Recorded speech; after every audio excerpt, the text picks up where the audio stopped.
All right, grown-ups, it's just our time. I love the babies, but to help you, I gotta speak my mind. This segment's here to help you grow with book reviews, lessons, and things you'll be glad to know. If your little one's restless or looking to play, send them to my other playlist. The read-alouds there will brighten their day.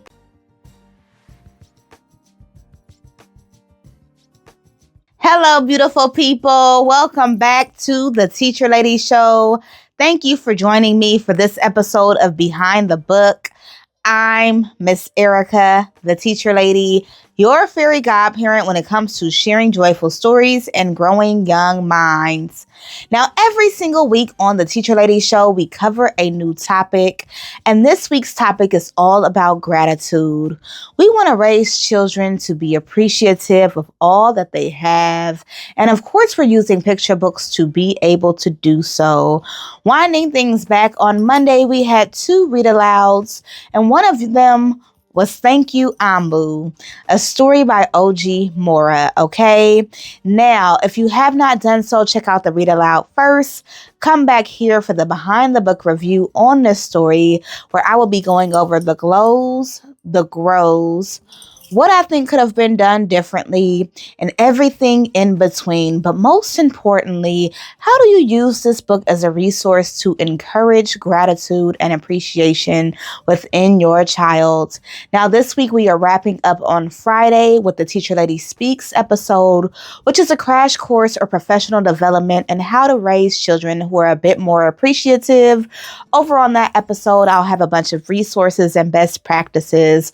But for now, we're about to jump into this review. You ready? Let's go.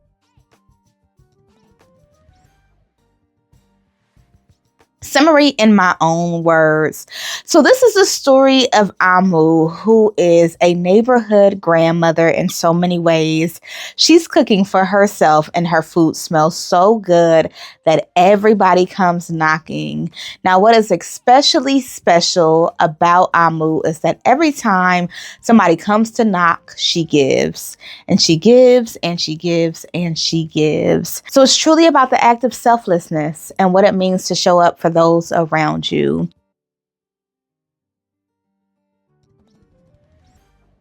Take home message. I really like the take home message of this story. There was a take home message of giving back.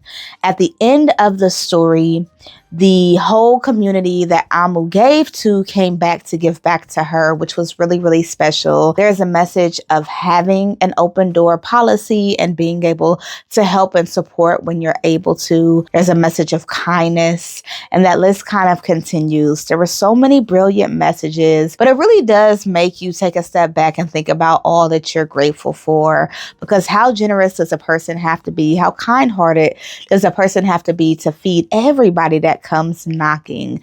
That was truly special. In terms of age group, I would go young. 4 or 5 years old would definitely understand it. It's really straightforward. And now thinking about the pages, that the construction worker came and knocked and the policeman came and knocked, I feel like even a 3-year-old might be a little bit antsy, but they'll get the gist. I don't think that there's a specific age group for this book. I think more so there's an emotion and a feeling of joy that comes out of it. And it's just really well done, really well illustrated.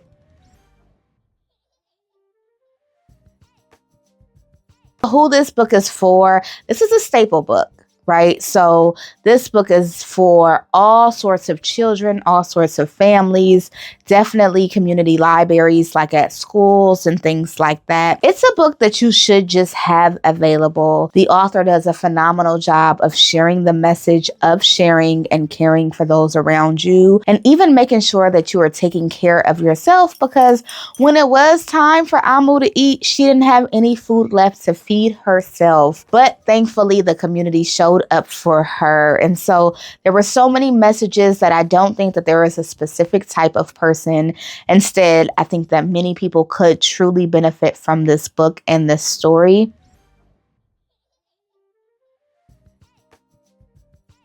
Glows. Where do I start? The glow of starting the book with the proper pronunciation was really special, because so many people will look at this and think Omu, or all of these other ways to pronounce it. And she takes the time to explain what Amu means and what culture it comes from. So this is in the Igbo language, it means queen, and that's how she references her grandmother. So I love anytime a book has a cultural reference, anytime it's teaching additional information.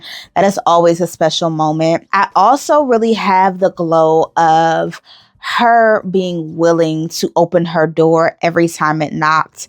I think it's very easy to ignore the people at the door, or to act like you're not home, or to act like you don't have anything left to give. Instead, every single time she contemplated for a second, and then she gave over a bowl. And I was thinking like, girl, you're not going to have no silverware left. But it was just a very, very sweet and kind reminder that we should be showing up for people as they need it. And then my other glow would have to be the end of the book, because Amo gets a bit sad that there's no more food left, because she gave it all away. And not in this way that she's like resentful or regretting, but just, a bit sad because it's time for her to eat. She can't eat. And then her door knocks, and all of the people that she had gave to were there to have a feast with her. And I just think that that was a really special ending. There's so many powerful messages in the story. And of course, I can't forget about the illustrations. Everything OG Mora touches turns to beauty. She's one of my favorite illustrators for a reason. The details in the pictures, the news articles, the hidden gems, it's just so beautifully illustrated. Very, very well done. And it feels like the pictures are constantly coming alive. So I really appreciated this story, images, and just the underlying message that we should always give if we are able to.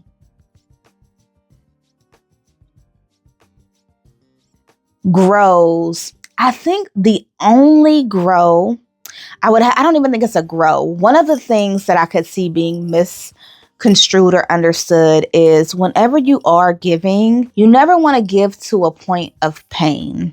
And so when her grandmother gave so much that she didn't have anything left for herself, to me, that message can be a little bit tricky, and we want to make sure that children understand that you have to take care of yourself first. And so I would have liked some sort of nugget around that, but the power of that community showing back up was also really brilliant and beautiful. So not quite a grow, just more so something to think about, because we want to make sure that our children understand that you can't give away everything. You have to make sure that you're covered first, but then you give away as much as you can.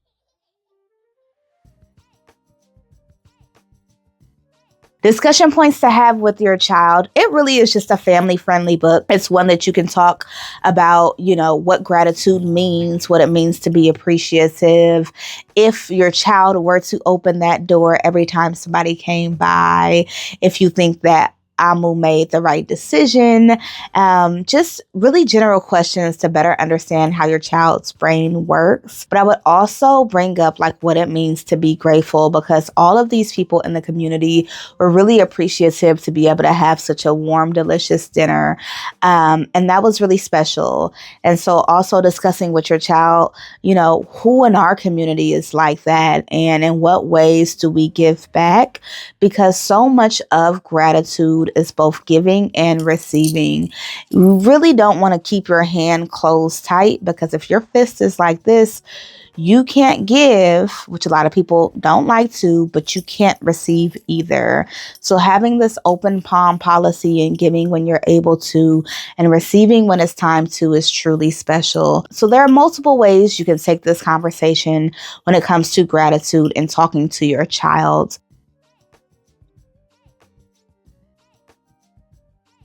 Final thoughts is that this is a fun, feel-good story and a reminder of what it means to have community and to show up for those around you.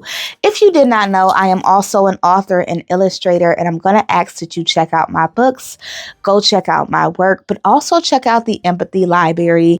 which is an intentional pay it forward program to get books to children in need. What I think is the most wonderful about the Empathy Library is that those libraries given to children, they reflect their identity. They're not just blanket books. And so there's a lot of intentionality that goes into that. So explore that, explore my books. Make sure you check out the Teacher Lady Speaks episode that airs on Friday. And until next time, you remember to enjoy the moment or go be a joy in the moment. Bye.